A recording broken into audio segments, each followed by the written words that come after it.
สบายดีท่านผู้ชมมื้อนี้เฮาสวนเชียงควรท่านผู้ชมไปเลาะสวนเชียงควรบรรยากาศมอมบรรยากาศของสวนเชียงควรสวนเชียงควรท่านผู้ชมเลาะปะนี่บรรยากาศมอมข้างนอกถ้าใครมาเที่ยวมาชมทำมาเลาะได้เลาะสวนเชียงควรบรรยากาศมอมเลาะเนาะสวนเชียงควรบรรยากาศประมาณนี้เลาะโอ้นี่เด้อบรรยากาศเลาะเบิ่งสวนเชียงควรบรรยากาศ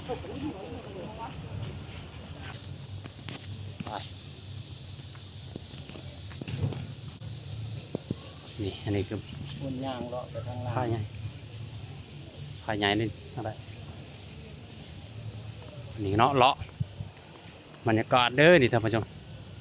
สวนเชียงควรท่านผู้ชมนี่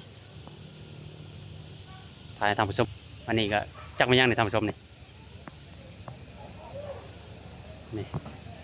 ถ่ายท่านผู้ชมเบิ่งนำกันเด้อบรรยากาศสวนเชียงควรอันนี้ก็บรรยากาศมอมบรรยากาศมอมทำผู้ชมเอ้ยนี่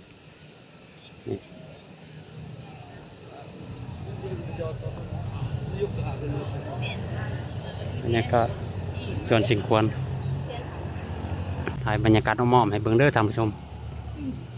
ต้องอยู่ทางในก่อนมาไปได้อยู่ที่ไปอันนี้มียังไงฮอร์โมนเข้าไปก็ได้เสียที่มั้งเข้ามาบรรยากาศข้างในนี่ท่านผู้ชมจะถ่ายให้เบิ่งเด้อนี่บรรยากาศข้างในได้นี่สวนเชียงควรบรรยากาศขึ้นต่อไปเลย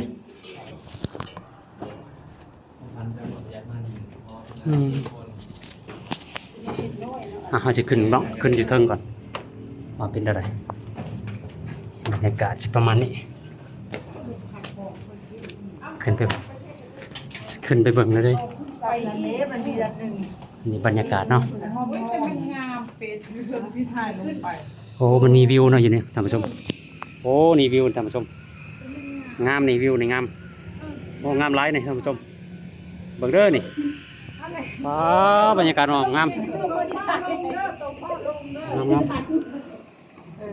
วิวหลายพันล้านเลยนี่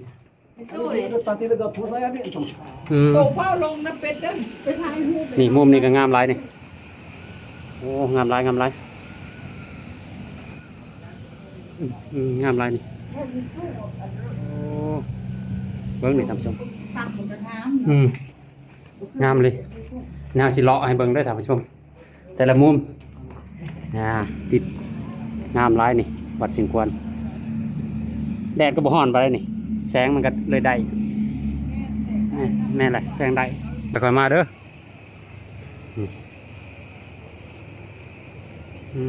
โอ้นี่สวนเชียงควร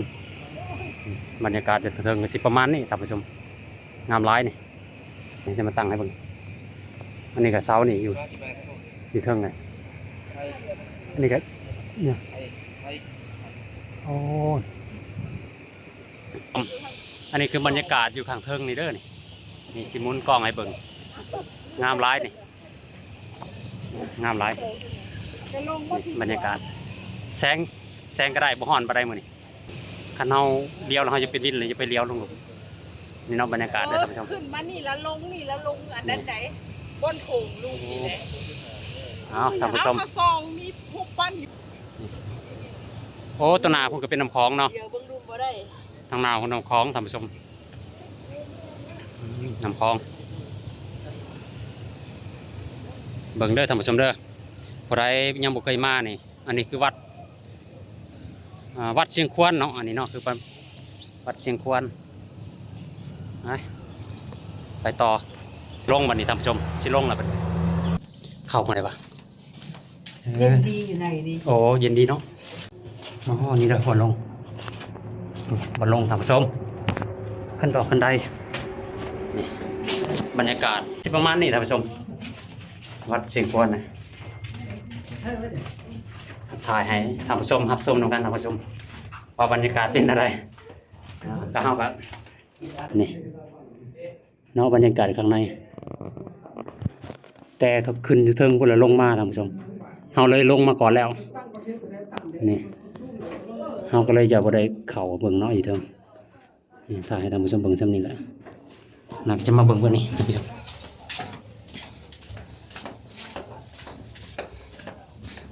นะท่านผู้ชมเนาะ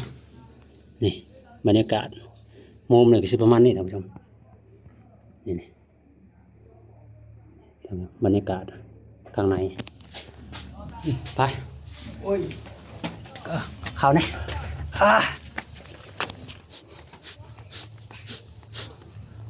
นี่ท่านผู้ชมเราจะมาเลาะท่านผู้ชม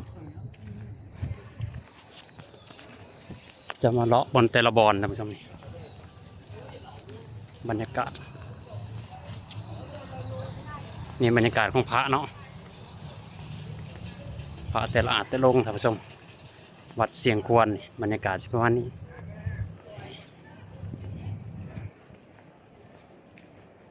งามท่านผู้ชมงามหลายเด้อนี่ข้างทางประมาณนี้ท่านผู้ชมบรรยากาศเนาะนี่พระยาวพระนอนพระบันคานพระบันคานท่านผู้ชมนี่ก็เสียงซีบทเสียงซีนี่ท่านผู้ชมบรรยากาศน้ำมอมประมาณนี้ถ่ายท่านผู้ชมเบิ่งนำบรรยากาศล้อไปเลยเบิ่งเล่นท่านผู้ชมนี่เนาะบรรยากาศน้ำมอมมีพระไร้แล้วก็พุทธประวัติท่านผู้ชมนี่เดี๋ยวพุทธประวัติพานอนบรรยากาศของพานอนนี่นะนี่พระนี่ครับพระศิวะป่ะอันนี้ก็สร้างนี่นี่นี่ตาเลาะตาส้มอยู่ท่านผู้ชมมันเนี่ยขี้เต่านี่ขี้เต่านี่อันนี้ก็แค่ท่านผู้ชมแค่ตัวนี้พระกระจายท่านผู้ชมอันนี้ก็พระวันเสาร์นี่นี่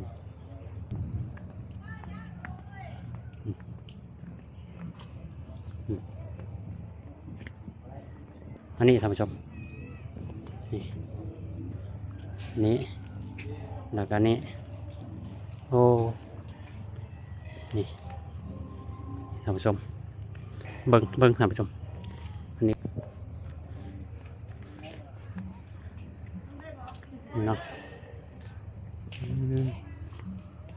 อันนี้ก็พาลิซีบ่นี่พาลิซีโอ้นี่อันนี้ไม่ยังนี่บรรยากาศอันนี้ขึ้นได้เลยท่านผู้ชมนี่เขาสมัครขึ้นได้อันนี้เจ้าแม่นาคีลูกเจ้าแม่นาคีบนด้วยพระโพธิสัตว์อยู่บนนี่พระโพธิสัตว์ท่านผู้ชมนี่พระโพธิสัตว์เด้อนี่เด้อนี่เนาะบรรยากาศ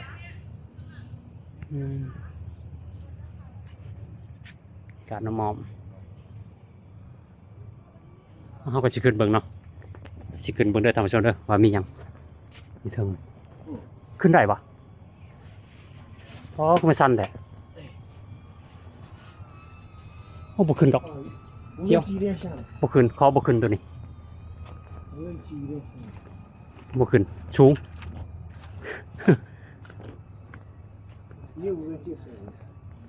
บ่กล้าขึ้นสูง สูงตัวสูงนั่น 哇，多的不啊？ กล้าขึ้นสูงมุมนี่คักนี่ท่านผู้ชมมุมนี่คักนี่คักไรอันนี้ยังกระต่าย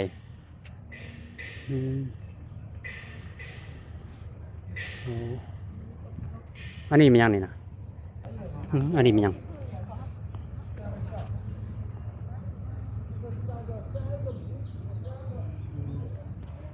บรรยากาศ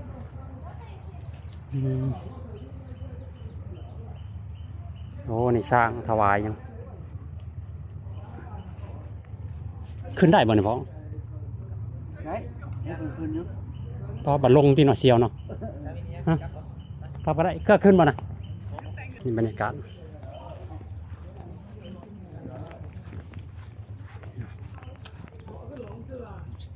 เดินเนาะ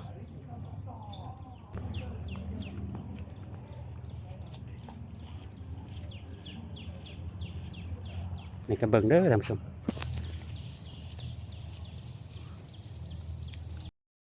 ตัวนี้บรรยากาศดีเลยนี่พานอนนี่บรรยากาศมอมๆนี่ถ่ายท่านผู้ชมเบิ่งนำกันบรรยากาศแบบนี้หาชมได้ยากเลยนี่นี่พุทธรูปเราก็จะได้เลาะไปเลยบรรยากาศแคมข้างทางนี่นี่ก็พระพุทธรูปนี่บรรยากาศ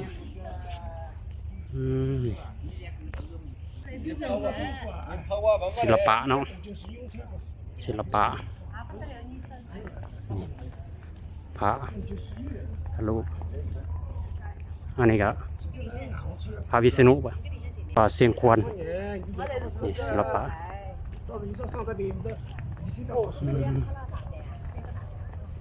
โอ้นี่นี่ก็นี่มันควรสักควรที่ไหนจะยาวผมมันยาวสัก โอ้นี่ป่าเสียงควร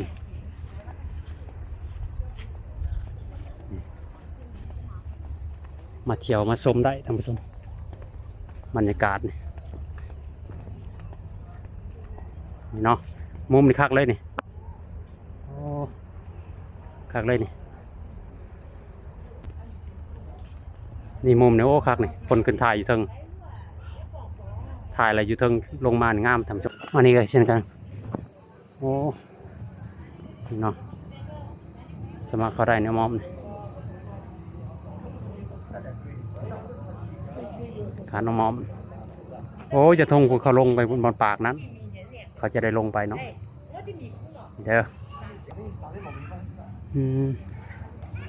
นี่เนาะถ่ายบรรยากาศนี้บึงการน้องมอมนี่ท่านผู้ชมนี่บรรยากาศสวยๆงามเลยท่านผู้ชม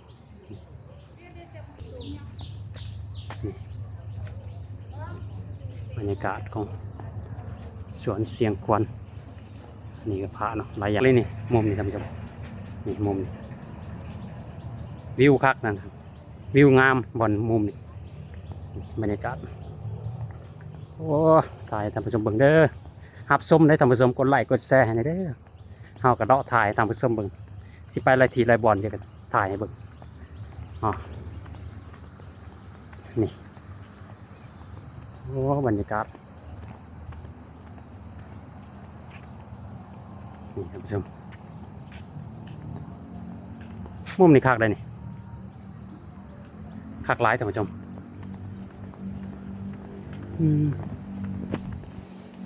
นี่บรรยากาศมองคักท่านผู้ชมถ่ายให้ท่านผู้ชมดู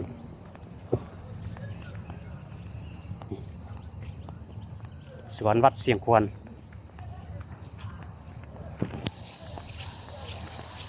นี่เนาะเขาถ่ายให้ท่านผู้ชมเบิ่งกันนี่ท่านผู้ชมนี่วิวนี่งาม เอากระยางออกแล้วท่านผู้ชมวัดเชียงพวนท่านผู้ชมแดดก็ร้อนนะเรือเต็มนี่ไปท่านผู้ชมเบิ่งกลับเลยเด้อท่านผู้ชมไปท่านผู้ชมเบิ่งบรรยากาศแคมป์กลางทางท่านผู้ชมอันนี้ก็ซุ้มประตูท่านผู้ชมซุ้มประตูทางออกประมาณนี้เอากระยางออกเพื่อเต็มหนา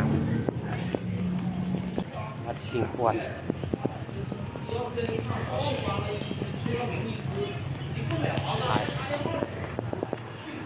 ถ่ายแล้วท่านผู้ชม